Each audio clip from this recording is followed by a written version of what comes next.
to Amanda Hall Psychic and our mini workshop series. We're up to workshop number 31. So I'd like to say a big welcome to wherever you're watching us from around this amazing globe of ours. For those of you that are here in Australia, it's just gone 12:30, just past noon here in Australia on a Wednesday afternoon. And this week our workshop is on patience. It's one of those very ambiguous words, isn't it? Patience, about, what to do about patience. Do you have any? Most people can put their hand up and say, I've got little or no patience. So I think it's one of those very unusual sort of words that most of us try and avoid in our day-to-day lives. So let's get some T's and C's out of the road before we start. My name's Amanda Hall Psychic. I've been in the psychic industry here in Australia for over 40 years, so I am reasonably qualified to talk about what we're going to be discussing today. I want to be very, very clear with you. This is a workshop series for teaching purposes only. It is not about free readings. I do not answer or will not answer free readings under any circumstances. I will, though, say hi to you if you want to leave your name in the comments column and tell us where you're from and say, waving from Scotland or waving from California or waving from Sydney, Australia. And I will get back to you in the next 48 hours. We have an amazing group of people that sort of join in each week at different times around the world and sort of leave comments and tell me how their week's gone or how they've enjoyed the presentation on whatever the subject is that we're working with in the Candle of the Week that we're working with on the workshop series. And I want to keep it that way as a teaching series, not as something where I'm sitting here and sort of scrolling down a screen and saying hi to this one and that one. I want to try and keep it as seamless as possible.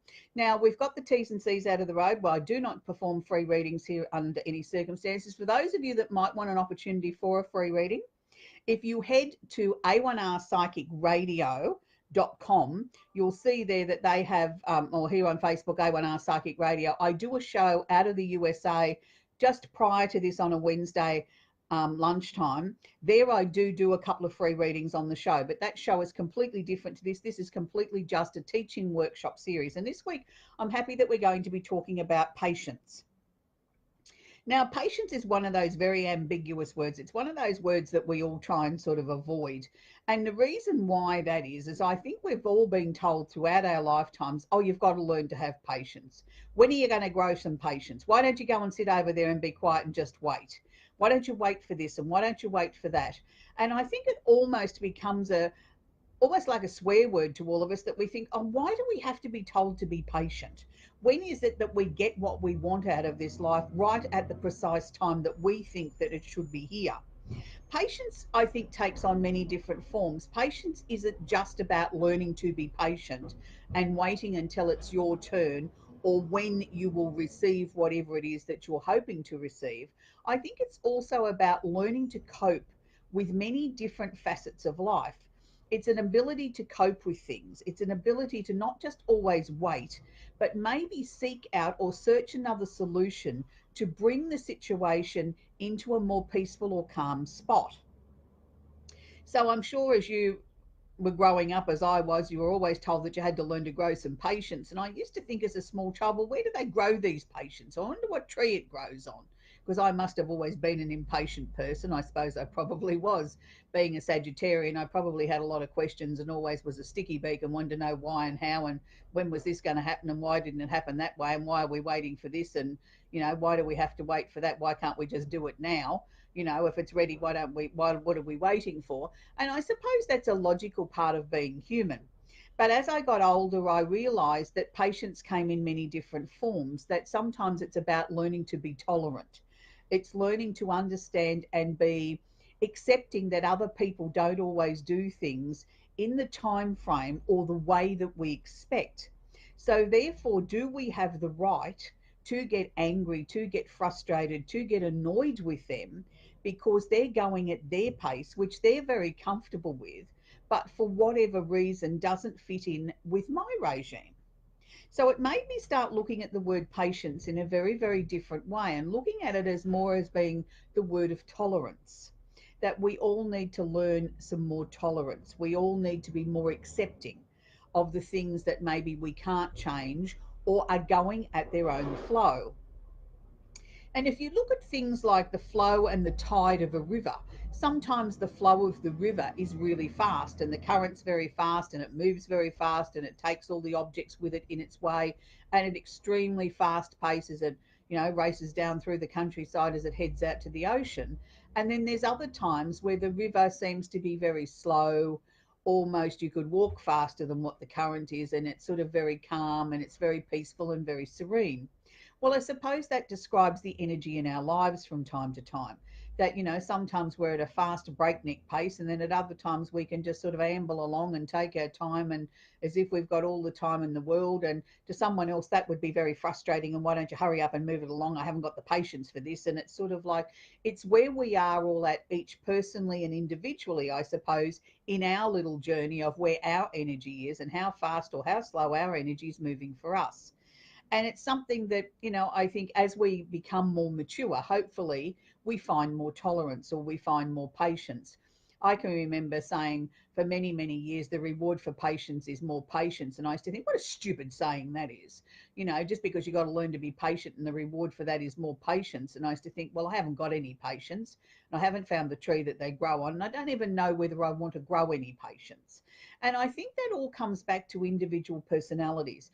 If you're a person that's highly motivated and always in a hurry to achieve something and always looking to climb the next mountain, then you'll probably be seen to have little or no patience or little or no perseverance with something. And that's not exactly true. You have the patience to get up off the couch and start it. You have the patience to see it through, and you have the patience to see it through to the end. Just because you went through it at a breakneck pace and were, happy to finish it much quicker than the person next to you who wants to take twice as long, doesn't mean that they've technically got any more patience than what you've got. It's just that they choose to run their race at a different pace. And I think that's one of the things that we can all learn from the word patience is there's no right or wrong. Whether it's fast, medium, or slow, it is still our race. It is still our choice at how we handle the things in our lives that we need to be looking at. So today, what I wanted to start looking at before I started the workshop was as you know, if you watch the workshop series regularly, each week we work with a candle out of my range of my 28 candles. And when I came to sort of putting patience on the list as a potential candle many moons ago now, I kept scrubbing it off the list because I kept on thinking, oh, I don't like that word. It's sort of, I was getting agitated and cranky with it and thinking, oh, well, I don't like the word patience, so why would anybody else like it? And it'd go on and off the list where every other candle sort of the idea, the name, the thought, or what we were going to try and create, or our intent, purpose, and direction would come quite quickly. Say dreams, for argument's sake, that'd go down on the list, and within half an hour to an hour, I would have the fragrance, the color, how we were going to, what sort of energy we were going to put into the candle as it was being produced. But with the one with patience, I'd sit there and I'd scratch things out and I'd put it off the list and I'd rip that up and put it in the bin, and then a couple of days later it'd come back to me again and I'd think, oh, I don't know why this keeps coming back. And it was like it wouldn't let go of me, and it was sort of almost like it was teaching me patience at the same time, to say just because it didn't come quickly enough or at the same speed as every other candle had come, or had been seen to be sort of feeling like they'd been divinely given to me, at which way we had to work with it, it was really living up to its name. And I can remember at the time I was working with a group of people and we were working on a show, a format for a show. And it was sort of like everybody was getting very, very frustrated with it. And I remember my boss one day, her being on the phone, and I thought, right, that's it. I'm going to design this patience candle just for her, because in this show, it was driving us all up the wall. And I jokingly said to her, I said, well, I've named a candle after you. I said, it's called Patience because you haven't got any and you're teaching us to have none. And it was interesting because every time we went to work on the show, we'd have these candles burning and you'd walk in and you'd feel everybody sort of stressed. They'd exhale and all the stress would leave them and everything would sort of run smoothly. So it became an in-house joke about the patience candle. But patience to me is this, that if we're going to start working with patients, we need to look at what it is that we need to be achieving or what we hope to achieve by working with a patience candle. So for many of us, there may be things in our lives that we want to work with. Now, it may be a new job, it may be a health issue, it may be wanting to get fit, it might be just wanting to eat more healthily. So let's sort of look at a very genetic one. Most people I know that, whether they admit it or not, most people would honestly turn around and say to you, they're not happy with their body shape or where they're at physically or health-wise in their lives. There's very few people that can put their hand up and say, honestly, I'm really, really happy with where I am in my life, with with my body, that I'm fit enough, I eat properly, I exercise enough, I sleep enough, I do all the right things. Most people sort of would say, oh yeah, look, I tried to have the patience to go on a diet. I lasted 48 hours and then all of a sudden I had to go to a birthday party and I had birthday cake. That was the end of the diet. And people would say, well, you've got little or no willpower. Why couldn't you sort of go back onto your new eating regime after the birthday party? And I suppose as human beings, we find it easy to make excuses for why we don't have the patience. And I'm not perfect by any stretch of the imagination, as probably many people aren't that are watching this presentation today. But what I can say to you is this, that if you make your mind up and you set your mind to decide to make changes in your life, then you will be able to cultivate some sort of patience or tolerance or perseverance to help you achieve that. So let's use that as an example. I don't particularly like the word diet. I think that conjures up immediately in people's minds, I'm going to be deprived of something. I won't be able to eat what I fancy. Well, no, probably you're not going to be able to. But if you looked at it in a different choice of words, I'm aiming to be healthier. Not so much I'm aiming to eat healthy, I'm just aiming to be healthier. So we could start that as our list that we're going to start to write for patients. How can I learn to be healthier? So the things that we're going to need to have patience with, or the ability to handle or tolerate, is going to be written down on our list. Now, if you're aiming to be healthier, let's start with some simple things. Let's look at simply what you're putting into your mouth over a 24-hour period. Maybe write a list of what you've eaten.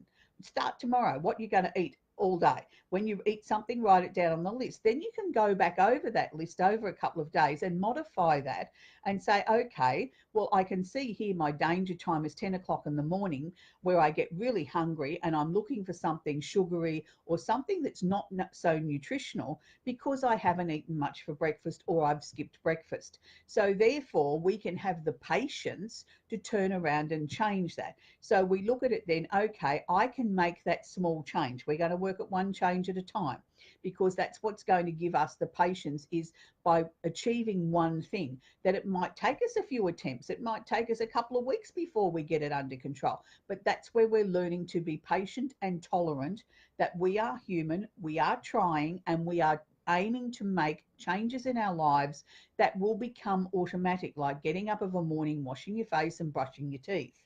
And this is what we're trying to do. We're trying to reorganize the way that we approach our life. So if you're a person that doesn't eat breakfast or has a minimal amount of breakfast, look at what you're eating for breakfast. Maybe having a piece of toast and a cup of coffee is not the perfect start to the day. How nutritional is one piece of toast, even if it is wholemeal? Is it something that maybe you can look at having a piece of wholemeal toast or brown toast? Even if you're like me and you're overeating brown bread and you only like white bread, that's fine too. I mean, I think it's a matter of looking at overall nutrition. Then look at how you can add to that to make it more nutritious. Add some protein, add something else to it. Maybe you need to add some cereal, or you need to have more of. And then that way, then by the time you get to morning tea time, you're not ready to eat everything in sight. You've just got a normal time that you know that you're used to putting something in your mouth at, say, between 10 and 10:15 in the morning. Then be prepared, be ready to be patient for that, so that you've already got your piece of fruit, or you've got your couple of pieces of cheese and a handful of grapes, that's your morning tea taken care of. And you know that you're looking at things, making small changes, not making a major change all of a sudden, because we'll have no patience for that. We'll stick to it for a day or two. It's all too hard. We'll throw it out the window and go back to our old habits. And then that way we've achieved nothing. If you were looking at something else to put on a list for patients, it may be about a job. Now, why is it that you're looking for a new job? What are the blockages? Why do you need to be patient? Do you need to go back and get some extra training, upgrade your skills? So that would be a form of patience or tolerance again, of learning that even though I hate the job that I'm in, I can't logically see myself being in a position to make a change till next June, because of I need to go back to school and upgrade my skills to XYZ. So then you would put that underneath your list of your patience candle, and that would be how you would look at working with your patience candle. You've got things on your list that you need to cultivate or learn to expand your patience with. So if you were burning one of my extra large candles, They will burn for approximately 50 to 60 hours. But if you were to look at closely here, you can see that they have alternate wicks. They have 2 wicks in them. I like to burn one side of the wick one day, the other side of the wick the next day. The reasons why I do that, it extends your burning time of your candle. You can get up to 100 hours then out of it instead of between 50 and 60 hours. Also, the fact that you've got less chance of the glass container, which does get hot. The soy wax itself doesn't get hot.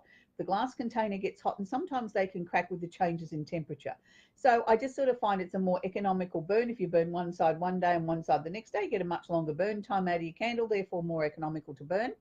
When you're working with any candle, I want to see you put it on a coaster, preferably a cork one, before you place it on the cupboard or the furniture. Never place it underneath a fan, air conditioner, children, underneath curtains, pets, dogs, things like that. Always remember that, you know, candles are a flame. They can easily catch fire. There can always be some sort of little accident that can happen. So I personally never leave a candle unattended, no matter how safe I think it might be. It's just a precaution that I've always taken, that I believe that candles should not be left unattended for any reason. So to work with a candle, you need to burn it for approximately 15 minutes to 2 hours per day. I like to work on a 7-day cycle, but something like patience is something that you can work with for months on end if you want to. It's entirely up to you. Some people like to work with a different candle each week because that gets them into the, this week I'm working on this, next week I'm working on something else. That's entirely your choice. I personally have lots of different candles burning at different times for different reasons, but I try for the week that I'm working with, work with the energy of that candle. And this week it's my patience candle. And my patience for me is learning how to slow down and learning how to set boundaries with, you know, these are the only hours that I work. And I'm terribly sorry, but I don't work outside of those, that I have a life as well. It's been a biggie for me because I've always been a workaholic. So, you know, we all have our things that we need to learn patience on. And it's once you start to sort of work with it, it does become easier. And I'm sure you've heard the saying over and over again, the reward for patience is more patience. And I used to think if anybody said that to me again, I was going to dong them one, because how stupid is that, that the reward for patience is more patience? But it is probably very true that the reward for patience is more patience, because you have a different understanding at how you approach the world. So for those of you that may not want to work with a candle, you can always pick yourself up a melt warmer. Here in Australia, you can pick them up at the supermarket for around about the $15 mark. This is an electric one, has a little button on the side that I turn off. So how I work with this is I take about half a teaspoon of the soy wax out of my candle. I place it into the melt warmer. I'm able to leave that going all day in the office or around the home. And it's something, same thing, write the list out of what you're working with your patient's soy wax this week. Pop it underneath the melt warmer, always putting the melt warmer on a coaster as well. It's just a little habit I have. And then that way you can safely leave that going until you're no longer going to be up or at home or in the office, and then you switch it off. For those of you that might want a travel pack or something smaller, want smaller candles, we have these ones here in the travel pack this week, that 3 patience candles, but you can choose any 3 candles out of our range of 28, and we can pop them into the pack for you. These are a great idea with Christmas and things like that coming up. I know last year we had a big amount of people that purchased lots of boxes of these and split them up into 3 separate little individual gifts for people that they weren't looking to buy a big gift for, but it made it a very personal and nice little gift. So same principles apply. These will burn for approximately 15 hours. Pop one underneath your glass container and off you go. So I hope that's been informative and helped you understand a little bit more about patience as we've gone along. For those of you that might be looking to have a reading, you can head to my website, www.amandahallpsychic.com.au. While you're there, why don't you join our free newsletter? That way you will be entitled to a free astrology chart that will be emailed to you as a PDF anywhere in the world. You're under no obligation to buy anything. If you did wish to make a purchase, though, when you're at the checkout, please type in the word in capital letters Facebook, and you will receive a discount from being part of the workshop series. Next week on the show, we're going to be working with the full moon in Aries. It's one of my favourite full moons. I always like to work with the full moon energy, and I particularly like working with it when it's in a fire sign. So tune in next week for that. So just before we wrap up the show, I want to quickly sort of talk to you about, it has been a very, very taxing week. Many people have been inboxing me and asking me why that they're feeling so sort of lethargic, tired, feeling a little bit under the weather, feeling a little bit depressed. I've got no motivation. Amanda, what's wrong with me? It's just purely that we've had so much energy happening in and around the universe in the last few weeks, but I still believe it's the residue energy left over from the new moon in Virgo. So if you get a chance, go back and watch my workshop on the new moon in Virgo, which was probably 2 weeks ago. And that will give you an idea of the energy that I think is still lingering around a bit at the moment and why people are struggling with that so much. So it's not necessarily, is it a bad energy? It's just a time of reassessment and really maybe the perfect time to be sort of putting some patience into place. So for those of you that don't have my candles, that's perfectly fine. You can use any candle you like, as long as you look at, if this is your candle, shut your eyes, put your intent into the candle of what you're trying to achieve. So if it's trying to bring more patience into your life, focus on that as your eyes are shut and stroke the candle. So I'm always an advocate for using what you have around the house first. Don't go out purchasing things. If you've already got a cupboard full of candles, use them first. It's about saving money and using what resources we have at our fingertips. And if you don't have that and you don't have a lot of money, can I just suggest a household grade candle will do the same thing?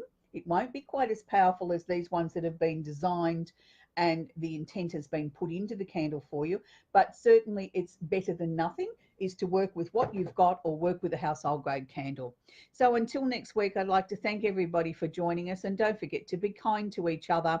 And if you want to go back and watch my previous show on A1R Psychic Radio, I do actually have a Facebook page set up, which is about workshops and shows, past shows and workshops. Today's workshop and today's show on A1R Psychic Radio will be uploaded to there in the next 24 hours. And you'll find all the previous shows and workshops there in one handy location that you can go back at any time and go back and have another squiz at something that you think, oh, gee, I remember that was really interesting. I need to go back and recap on it. And that's the reasons why I set up that page, so that you don't have to go scrolling through everything to try and find it. It's all in one nice, neat and tidy little basket.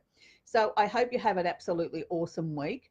I'm really looking forward to bringing you next week's show on the full moon in Aries. And as I say to everybody each week, be kind to each other, love each other, and remember we all make the world a better place. By just being kind to somebody and smiling at somebody may just be the thing that really brightens their day. So until next week, bye for now.